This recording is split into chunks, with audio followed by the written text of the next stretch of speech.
Congratulations, seniors. You've made it to your final semester of high school. Even though we're still in the middle of winter, I'm sure a lot of you are finalizing plans for the fall, and for many of you, that involves college. For most families, trying to figure out how to pay for college brings a lot of stress. I'm going to take a few minutes today to explain how you can apply for scholarships and specifically how to apply for Hempstead scholarships. There are several scholarships that are awarded every year. Only Hempstead students are able to apply, but you will only be eligible if you complete a consideration sheet.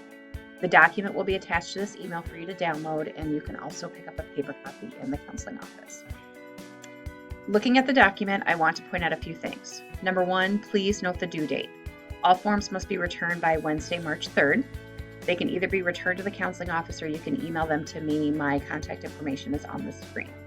Number two, please fill in each of the fields to the best of your ability. Some scholarships are awarded based on your intended major or where you plan to attend college.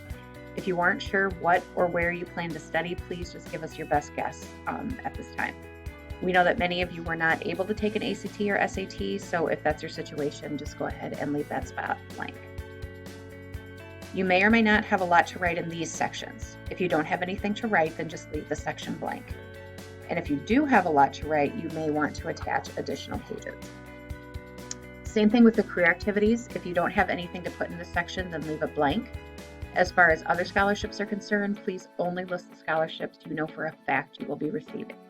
If you have applied for some but haven't heard back yet, you do not need to list them in this section. When you tell us why you should be considered for a Hempstead scholarship, you do not need to put down that you need the money. We are going to assume that everyone who returns a form needs the money. Instead, tell us what qualities you have that set you apart from others. Also, knowing that many people have suffered through the pandemic, if your financial situation has changed in the past year, this would be a good spot to indicate that. Once you have completed and submitted the consideration sheet to the counseling office, you can keep searching for scholarships on our website. So let me pull that up. Going to the Hempstead webpage, you're going to hover over students, and then you click on counseling office. We're going to scroll down. Since we're talking about college, we're going to click on career and college planning. And then we're going to scroll down a little bit here, and you're going to see these black tabs. These are all specific to college planning. I'm not going to take a ton of time to go through everything on these pages, but there are a few things that I do want to point out. Clicking on the 12th grade local scholarships tab, you'll see how they're organized. First of all, scholarships are listed by due date. So if you only have a limited amount of time, always start from the top. As you can see, the name of the scholarship is listed, as well as the due date, who can apply, how much the scholarship is worth, and how you access the scholarship. There will either be a PDF, a Word document, or a linked scholarship website.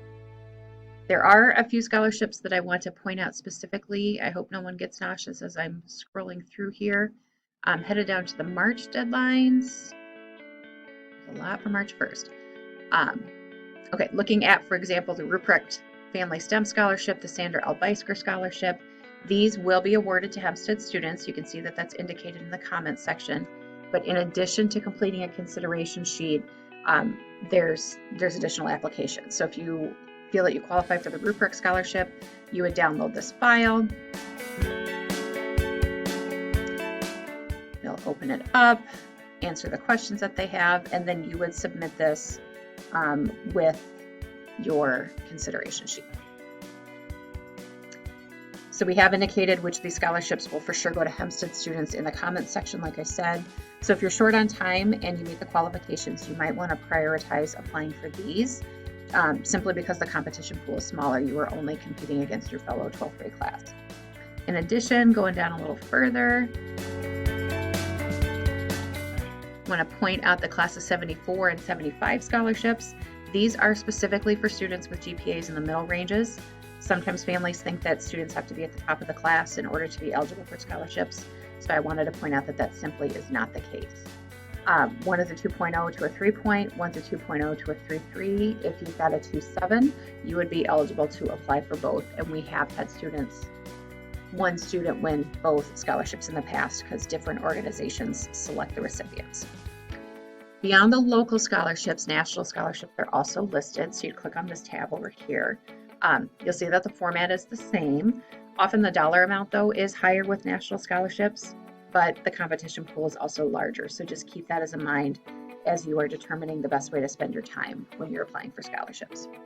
And then finally, the scholarships website tab takes you to several scholarship search engines.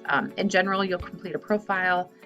They'll use that profile to search the millions of scholarships that are in the database and eliminate the ones that for sure are not a fit. So for example, if you plan to be a Spanish major, you'll complete your profile, and then it will not show you a scholarship that requires you to be studying elementary education. Depending on how much time you have, these can be good resources.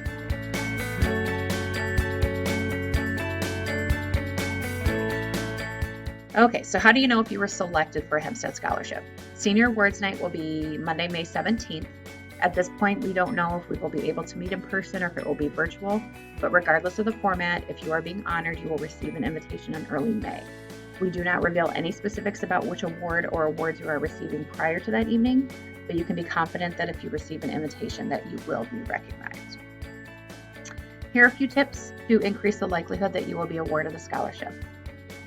Number one, submit a neat application. The committee members are literally reading hundreds of applications, so you want to make it easy for them to see all of your accomplishments. In order to keep it neat, feel free to type your application if you would like. If you do handwrite your form, please use blue or black ink because it does photocopy the best. If you're a student that already has a resume that lists your school, community activities, leadership positions, etc., you are welcome to simply attach that to your application. You don't have to complete it in exactly the same format we have on the consideration sheet. As long as the same information is there, that is fine. If you're adding additional pages, please use a paperclip to put them together. Do not staple them. I know it sounds silly, but it's much easier to put the documents through the copy machine if they're not stapled together. And then very important, if you are selected, a copy of your form will be sent to whoever is providing the money for the scholarship. There have been years where we on the committee knew that a student would be the perfect candidate, but what they wrote on the consideration sheet was of poor quality, so we selected someone else. This is not the time to try to be funny or to forget everything that you've learned in English class. So make sure you're capitalizing the first letter of a sentence, spell the words correctly, use complete sentences, things like that. Even though the people on the committee will know you personally, the sponsoring organization will not. So all they will know about you is what they read. It is important to put in the time and to make a good impression. We know we have amazing kids here at Hempstead, and we want them to know that as well. So put some effort into what you're writing. Finally, a few reminders as you finish your senior year and plan for college. Make sure to complete the FAFSA if you have not done that already. In addition, check with the college you plan to attend for scholarships. Generally, that is where students get the largest amount of scholarship money. And set aside some time on a regular basis to apply for scholarships. Even if you only have an hour or two a week, that time does add up, and hopefully the money will too. As always, if you ever have any questions, please feel free to reach out to your school counselor. Thanks for listening, and best of luck as you finish high school and get ready to take that next step towards your future.